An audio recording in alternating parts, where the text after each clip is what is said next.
Kingdom Hearts 1 feels very different than I remember. So if you're one of those people who've been living under a rock, Kingdom Hearts 4 finally has a release date. And as I was watching this trailer, this very much got me thinking, you know what? I haven't played the original Kingdom Hearts game in quite some time. It's been 4 years since I started the Kingdom Hearts journey, shall I say, and I haven't been back to the original game until right now. I'm one of those people who didn't play Kingdom Hearts growing up, and it's always been a series I was interested in. And 4 years ago, I decided to pick up this series and, you know, see what it's all about. And I went through the entire series. I'm talking the entire series. Even the freaking mobile games that you need to play to understand anything, I went and done that as well, in some capacity. And coming back to Kingdom Hearts 1 now feels very different. And I think that's because I played so much more of the series. Coming back to Kingdom Hearts 1 now just feels so much more, I don't want to say dated, but different. You know, the camera takes some time getting used to. The combat's a lot more simpler than it is in the other games. Especially with Sora, he doesn't move as freely as he does in the other games, and it's nowhere near as fast-paced as the later entries. And the platforming, well, but here's the thing. None of that have actually stopped me enjoying this game again. If anything, it's probably made me appreciate it even more. Because now I can look at Kingdom Hearts 1 from what this game built up. It really is the foundation of what this series is. And that's what I want to talk about today. I want to talk about how I still love Kingdom Hearts 1, coming back to this, how I feel differently now about this game. And yes, I'll speak maybe about some things here and there that haven't aged as well. But that doesn't mean it's bad, because playing this game again in the year 2026, like I said, 4 years after I originally completed this game, has given me a completely different perspective on this game. And if you've never played Kingdom Hearts before, hopefully this video can give you some encouragement to start this series, or, you know, give you an idea of what you're getting into. Hopefully. Because let's be honest, Kingdom Hearts 1 isn't the easiest Kingdom Hearts to come back to, but I still think you should experience this for yourself. I think one of the first things you have to appreciate when you play Kingdom Hearts is just how weird it is. Because the idea of it seems quite ridiculous. You've got Disney clashing with Final Fantasy characters and then Square Enix's own sort of characters. All this mashed into one. And then you've got this completely original story about Heartless, darkness, friendships. And let's be honest, if you're looking at this game and you've never played it before, you're gonna look at Sora and go, why the hell is the main weapon a goddamn massive key, and why does this guy have clown feet? The look of Sora will stick with you forever after this game. Maybe not in the newer entries because they decided to shrink his feet, or, you know, he's grown into his shoes finally. But on paper, all of this just sounds strange, but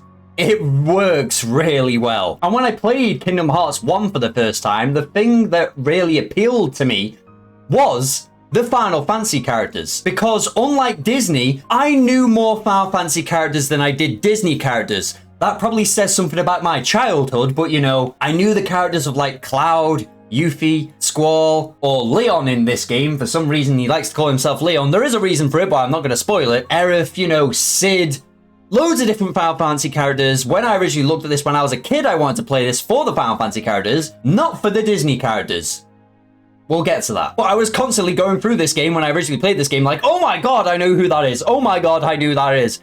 I knew the Disney characters, but I didn't know any of their story. But because I didn't know any Disney characters, I think that's what made this story originally good for me, because I only knew, I want to say, half of what the Disney worlds or stories were in this game. Because when I was originally playing this game, I was playing through the Disney worlds and I was going like, I don't know what the hell's going to happen next. A lot of them just play like toe-to-toe with the films, kind of. And because I didn't know any of it, it was like I'd just been speed ran through a load of Disney films, and, you know, the lore from someone else's childhood is now with me, probably. And if you're watching this and you're going, well, I don't know any Final Fantasy characters either, you don't need to. If you've never played a Final Fantasy game, don't worry. You don't need to play Final Fantasy 7 to know who Cloud is. You don't need to play Final Fantasy 8 to know who Squall is. It's good if you do know the characters, because obviously there's references there. I'm sure when people have played it and they've actually experienced the Disney worlds, there's been references for them. But the thing with the Final Fantasy characters in this game is they introduce them in their own sort of way. It's more like they're part of this Kingdom Hearts world rather than part of their own world. It's like this game rewards you for knowing the characters, but at the same time, you don't need to know them. Like I said, the Final Fantasy characters in this game really have their own story intertwined in the actual Kingdom Hearts world. I don't even think, or if it does, I can't think of it off the top of my head, like, their own worlds get mentioned in this game. Like, you don't really hear, you know, like, Cloud talking about Midgar, or, you know, Squall talking about any other Final Fantasy characters. Really, you know, it doesn't really need to be known. When I started this game, I knew who Goofy and Donald were because they're probably some of the most iconic Disney, you know, characters. They're like Mickey Mouse's companions. Obviously, if you don't know Mickey Mouse, then that's Mickey Mouse. But this game literally just throws you into a world and goes, here you go, these are your companions. And you're just like, what the hell? I'm going around with Goofy and Donald? Like, probably the most goofiest people in this entire series. And oh my god, this game makes you appreciate them so much more. But let's start off where it all starts off on this game, where I came back into this game and we're introduced to Destiny Islands. And I forgot how small this section was, because eventually this game becomes a massive adventure between worlds, where it all starts here, this tiny island. Like, when I first came back to this game, I remembered, like, this game is so much more smaller than I remember, especially compared to, like, Kingdom Hearts 3, where this would probably be like a scratch on the map of any world, especially some of the bigger ones. But like I said, the journey starts here. You've got Sora, Kairi, and Riku, and now because I know everything that's going to happen with these characters, it's interesting to look back at little segments in this game thinking, I know lore about this segment now, and I'm thinking to myself, I didn't remember ever noticing these little bits, just like conversations happening, or, you know, little tidbits, little Easter eggs here and there. They're not really Easter eggs, but because I'm going back to the game now, it's just like, oh, okay, it makes sense. Because at the start of this series, I freaking hated some of these characters. Riku, I used to hate in Kingdom Hearts 1. He's probably one of my favorite characters now. I'm not going to spoil the story for this, by the way, because if you are new, I don't want to really, like, go into massive spoilers and ruin the experience for you, because trust me, if you're liking this video so far, please do consider subscribing. It means the world. It actually does. I'm not one of those people going, please subscribe for the sake of subscribing. I want to try and get to 10k, so, you know, I'm probably actually, please subscribe for the sake of subscribing. But, you know, anyway, I would really appreciate it. But the gist to the start of this story is Sora, Riku, and Kairi just basically want to leave the island and see what's out there. And then things just take a weird turn. The story is actually simple to start off with. This is probably another important thing if you're actually new to Kingdom Hearts, because you probably heard a lot of people saying, Kingdom Hearts is impossible to understand. Kingdom Hearts has so much lore. Kingdom Hearts, this, that, and the other. Kingdom Hearts, this, that, and the other. They're mostly right. They are mostly right. The amount of lore in this series is absolutely ridiculous. The fact that you have to now basically know what happens in a freaking mobile game that's been discontinued, it's not even online anymore. You need to know what happens in this game to actually know some of the characters that are in Kingdom Hearts 4, and I know because they're actually in the trailer. I'm not spoiling it, but, you know, there's like so many different freaking games. You need to experience every single one. It's not just like, you know, other games where you go, yeah, you can experience number 1, 2, and 3. This has like 7 to 8 games, and you need to experience every little detail to know what the hell is going on, because a lot of the times you will be scratching your head. But if we just bring it back a moment, Kingdom Hearts 1 is simple very much compared to later games, and again, it's making me appreciate it that much more because I'm coming back to this now thinking, God damn, it feels like you can just lay back and experience the story a lot more rather than, you know, having to put a thinking cap on every 2 minutes when you go down the line. Well, that's not me disencouraging you from actually playing later games. We'll get to that at the end of the video. But what I'm trying to say is, you don't need to know lore upon lore upon lore to actually, you know, like this game. You could probably play this game, play the first game. Yeah, I would recommend playing the second game, but you could play this game, and if you don't want to play anymore, then, and if you like this experience and want to go, you know, down to Kingdom Hearts 2 later in the line, this is simple enough to understand for now. So let's get to some of the stuff that's kinda dated. Kind of. Because coming back to this game, like I said, gave me more of a different experience, which a lot of new fans are not going to notice. I'm going to be honest, you won't notice. The starters, the camera angles. The camera angles on any older game anyway are ass. Like, on any other older game, I'm not just, you know, digging at Kingdom Hearts 1.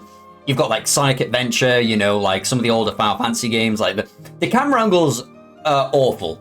at some places. But sometimes the camera angles are actually quite decent, especially compared to like Sonic Adventure, let's say, because god damn, those camera angles on that game do my head in. Or even like Toy Story 2, you know, the friggin' platforming game from the PlayStation 1 era. The camera angles on that game compared to this, like, yeah, okay. It's not the worst, but it's certainly not the best in the series. Because there's just a lot of times in this where I'm trying to fight something and you're just dug into a corner and you can't see Sora anymore, but I'm just nitpicking at things that don't really need to be nitpicked at. But what I'm trying to say is, it's just my experience coming back to this game after playing them all now, you know? It's like coming back to like square one, where it all began, and it is making me appreciate it that much more. Like I'm saying, the combat on this is just like so much more simpler than the other games. Like as soon as you go to Kingdom Hearts 2, like the combat's just like, whoa, what the heck, who the heck put the sauce on this game now? But again, simple doesn't always mean worse. I'm pretty sure they're saying simple doesn't always mean better, but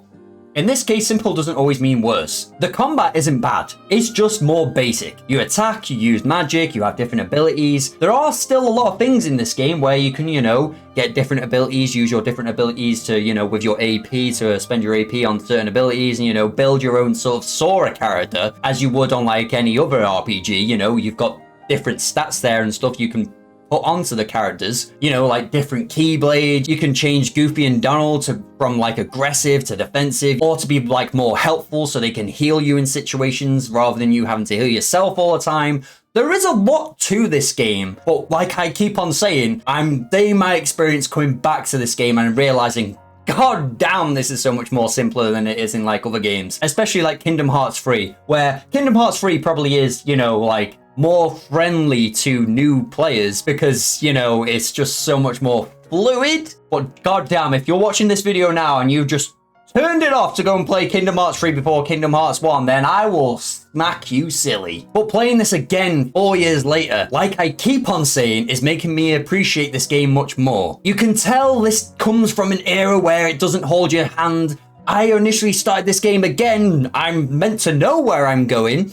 There's a segment literally right at the start of this game where it doesn't hold your hand, you know, like, you know, games would now give you an arrow, they give you a mini-map. This doesn't do any of that. You have to walk through about 7 to 8 different doors so Donald and friggin' Goofy can find you. And like a new player would probably sit here for a good hour trying to know where the hell to go. And obviously, like with newer generations and stuff now, they don't really know that games used to be like this. And I was just sitting here like, it's getting a bit frustrating because I can't remember where to go, but I actually miss these sort of games where it doesn't hold your hand so much. You know, you go to like the new God of War now. I love the new God of War games, by the way. I'm not slating them either. But that holds your hand so much. That holds your hand so much. There's so many new games now where it just gives you a hint before you can even try. Fair enough, if you're sitting there for a goddamn hour, beating your axe against a wall, then maybe give me a tip. But you know, the internet's there if you're that desperate. The internet is there if you're that desperate. Freaking look up a guide. I'm not encouraging you to, but the internet's there. We don't need our handheld at every moment in new games. This game just literally throws you in and goes, yep, good luck. Kingdom Hearts 1 expects you to pay attention, it expects you to explore, and it expects you to figure things out. And there was a lot of times on this where I was going, this is a bit hard. And that's my own fault because I decided to whack this on proud mode. If you didn't know, that's like the expert mode, the hardest mode. And I wanted the same experience for a different experience. I never played on proud mode on like any of the Kingdom Hearts games apart from number 3. And that's probably the easiest one to play on proud mode. But yeah, I probably brought some of that suffering on myself, you know, by playing it on proud mode. By all means, like if you want to play on proud mode and you've never played this game before, you're in for a bit of a challenge, I'll tell you that. It might be a skill issue, it probably is a skill issue, but if you're a new player coming on proud mode, if you want a challenge and you've played like Dark Souls games and stuff, I highly recommend you to play all these games on proud mode. And I'm pretty sure like later on down the line, I know Kingdom Hearts 3 had a mode above proud mode, and you think Dark Souls is difficult, or you know, the Soulsborne era games are difficult. Wait till you get to the data battles in Kingdom Hearts 3, or Kingdom Hearts 2 in that matter. There's a lot of optional bosses in this game where you're like, holy crap. I've come back to a couple of them and yeah, still not going well. And this is coming from a player who's actually beaten all the data battles on Kingdom Hearts 3. This game very much needs you to block Apart from if you're on, you know, like the easier difficulty. Just for a reference, I went through this whole entire series up until number 3 without using the block button. Yes, that's true, because a lot of people got peed off at me for doing that. But I eventually got to Kingdom Hearts 3 and realized, okay, I actually have to use this now. Play this game as you will. But like I said, if you're a Soulsborne player or, you like a challenging games, this series is also for you because there's so many optional bosses throughout every single one of these games. And coming back to this game, I can't believe I friggin' forgot this as well.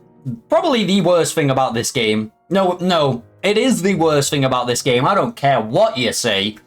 The goddamn Gummy Ship. God damn, I forgot how much I hated this section. This section is near enough in every main Kingdom Hearts game. It's not in every one, but in this one, it's so much more painful. Like when you eventually get to Kingdom Hearts 3, spoilers slightly, the Gummy Ship is in that as well, but frickin' heck, this is just so much more like night and day.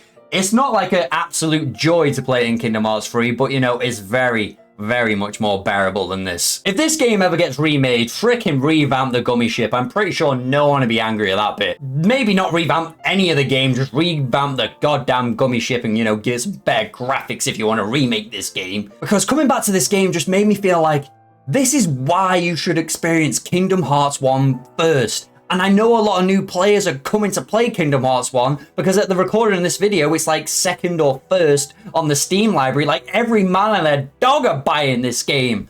Good for you. But play Kingdom Hearts 1 first because you will appreciate this game so much more after you get to the later entries. When you get to Kingdom Hearts 2, you go, holy crap. I waited for this. Don't skip this game, for Christ's sake. That's what I'm trying to say. You'll feel so much more of a difference and you're like, damn. I'm glad I waited for this. And you do have experience. They're not completely different. You're going to Kingdom Hearts 2 knowing how to play the game. There's just, some added things in there. It's more fast-paced. It's more fluid. But you'll know what to do because you played the previous entries. And I'm not even saying this is like the entry to play after Kingdom Hearts 1 because that's up for debate. There's actually a game in between it. It's called Chain of Memories. It's up to you if you want to actually play that before or after number 2. I feel like if you play that after number 2, then you're going to experience number 2 in a different way, or if you play it before number 2, you're going to experience that in a different way. I'm not here to say what game order to play the Kingdom Hearts in, because I know there's like 2 or 3 ways which ways you can actually play them. But playing the later entries, you'll see like how the developers have like improved onto these games, and not a lot of people like Kingdom Hearts 3 compared to like number 2. Number 2 is my favorite. But what I'm trying to get through to you, and you probably know by now because I'm trying to drill it into your head, is don't do yourself disservice by skipping number 1. But despite some of the problems, me saying it's simple, this, that, and the other, the gameplay is more simple than the other games, I still think Kingdom Hearts 1 still does something really well, and that's the worlds. The worlds feel like an adventure. You leave one place, you're off to the next, you don't know where you're going next, you've got Wonderland, you've got Deep Jungle, Olympus, Agrabah, Halloween Town, Neverland, and each one of these feel completely different. And I think that's one of these reasons why this game holds up so well. You're not just selecting levels through a menu, you're going through some strange universe with your Gummy Ship, discovering new places, trying to figure out what's happening with this story. Like the Disney World, it's just so weird how it blends in so well with this story. Of course, not every world is amazing. There are some levels in this game where I'm thinking like, this is definitely more dated than the others, or I don't know how much I like this. I'm going to give an example. For me, my opinion, by the way, the Tarzan world, which I actually looked forward to in this because I used to love Tarzan as a kid. Yes, it was one of the actual Disney films I did experience as a child. This is probably one of the weaker levels. There's a lot of I don't know where to go in this, where it actually gets frustrating where you're just like, I know I don't want my hand held, but at the same time, you're just like falling constantly, having to climb up constantly. There's so many different aspects in this level where I was just like, oh, it's just making me not appreciate it. And I'm pretty sure a lot of fans as well don't like this one as much as others. The aspect of it, like where it's set, the Tarzan world, great. It's just, I don't think that one paid off as well as the others. And then you've got like the Atlantica level, which is okay, but I don't feel like that one plays as well as the others. There's ones here and there, and there is ones here and there, like probably one of my favorite ones is the Colosseum one, you know. It's very simple, there's not a lot to it, but it's fun. And it does actually bring a lot of things that I enjoy. But, you know, but I'll tell you one thing that has aged well. The music. The soundtrack on this game, on all the Kingdom Hearts, I'll say.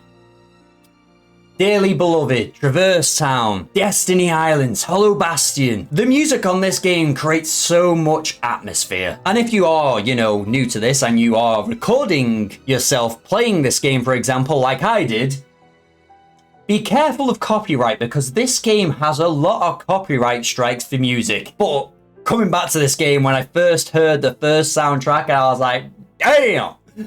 I know it's only been 4 years, but frickin' heck, this brings back some memories. Yeah, it was only 4 years ago, but still brings back some memories, some good ones. But coming back to this game has made me appreciate some of the characters more as well, especially Sora, Riku, and Kairi. Sora in this game is just a kid who just wants to go and find his friends, and along the way makes a lot of friends upon the way as well. He's optimistic, he's curious, he's reckless, and he just believes in his friends. It's just, like I said, it's simple. And knowing what happens with Sora later down the line, it's just like, this is where he all started. He's just a simple kid, like, because he does get a lot of character development in this series. Riku, like I said, he's one of those characters which I absolutely hated in number 1 when I originally played it. And you might hate him yourself if you're playing this for the first time. I'm looking at Riku in a different way now, you know, you can see he's jealous of Sora a bit. He wants to explore probably more than Sora. He wants to prove himself a lot. He just wants power. And seeing him now, I'm just like, damn, this is where you started. Like, he gets a lot of character development as well. And then Kairi. Kairi doesn't really get a lot of screen time in any of the games, I'm going to be honest. But, you know, Kairi as well does get quite a bit of character development, especially in, like, Kingdom Hearts. And in this game, you don't see it until, like, later on in the game as much. So I can't really comment on Kairi the most, but what segments you do get a Kairi, I do appreciate. And when you eventually do get to, like, endgame-esque, slight spoilers now, you get to Hollow Bastion, and this is where Kingdom Hearts 1 really starts coming together, and this is like where I want to say most of the proper Kingdom Hearts story starts. The tone changes. It's not all like Disney worlds anymore, you know, you've got your own original world. The adventure just feels so much more darker. Different segments between Riku and Sora happen, and then everything you're doing throughout this game, suddenly it just feels like you've got a purpose. And this is where the game actually starts getting a bit more hard as well. Like, eventually, I'm not going to spoil anything, you get to a certain boss battle and you're like, god damn, this is like a level above how it was. This game creates this moment in Hollow Bastion really well, and I remember playing this for the first time going, holy crap. This was one of those moments where in this series it will happen a lot where you're just like, you know, like a thumbnail, maybe the thumbnail of this video might be like that, you know where you got your jaw open like, holy crap.